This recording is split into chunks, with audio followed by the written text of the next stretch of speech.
ಏನಂದರೆ ಅಪ್ಪು ಸರ್ ಒಂದು ದಾರಿ ತೋರಿಸ್ಬಿಟ್ಟು ಹೋಗಿದ್ದಾರೆ. ಅಂದರೆ ಕೈನಲ್ಲಿ ಎಷ್ಟಾಗುತ್ತೋ ಅಷ್ಟು ಹೆಲ್ಪ್ ಮಾಡಿ, ನಮ್ಗೆ ಶಕ್ತಿ ಎಷ್ಟಿದೆಯೋ ಅಷ್ಟು ಒಬ್ರಿಗೆ ಹೆಲ್ಪ್ ಮಾಡಿದ್ರೆ ಏನೂ ಲಾಸ್ ಇಲ್ಲ ಸರ್. ಎಲ್ಲೆಲ್ಲೋ ಹೋಗಿ ಯಾವುದ್ಯಾವುದಕ್ಕೋ ಖರ್ಚು ಮಾಡ್ತೀವಂತೆ. ಇವತ್ತು ಆ ಮಕ್ಕಳ ಜೊತೆ ಕೂತ್ಕೊಂಡು ಒಂದೊತ್ತು ಊಟ ಮಾಡಿದ್ದು ಆ ಖುಷಿ ಸಿಗೋದಿಲ್ಲ. ಆ್ಯಂಡ್ ನೋಡಿದವರು ಶೋ ಆಫಾಗಿ ಮಾಡ್ತಾನೆ, ಇನ್ನೊಂದಕ್ಕೆ ಮಾಡ್ತಾನೆ, ಸೋಷಿಯಲ್ ಮೀಡಿಯಾಗೆ ಮಾಡ್ತಾನೆ ಅಂತ ಅಂದ್ಕೊತಾರೆ. ಅಂದ್ಕೊಂಡ್ರೂ ಪರವಾಗಿಲ್ಲ, ಅದಕ್ಕಾದರೂ ಮಾಡ್ತಿದ್ದೀವಲ್ಲ, ಸೊ ಅದು ಖುಷಿ ಇದೆ ನನಗೆ. ಆ್ಯಂಡ್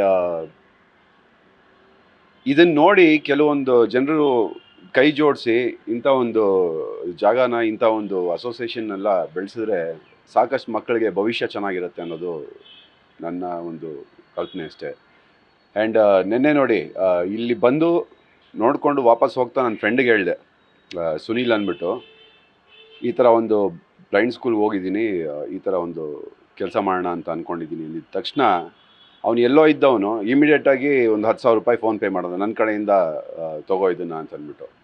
ಆ ಥರ ನೋಡಿ ಜನರು ಅಟ್ಲೀಸ್ಟ್ ಕೈ ಜೋಡಿಸ್ತಾ, ನಮಗೆ ಡೈರೆಕ್ಟಾಗಿ ಕೊಡೋದು ಬೇಡ, ನಮಗೇನು ಬೇಡ, ಬಂದು ಇಲ್ಲಿ ಹೆಲ್ಪ್ ಮಾಡ್ತಾ ಹೋದರೆ ಮಕ್ಕಳ ಭವಿಷ್ಯನೂ ಚೆನ್ನಾಗಿರುತ್ತೆ ಅಂತ ಅಷ್ಟೇ.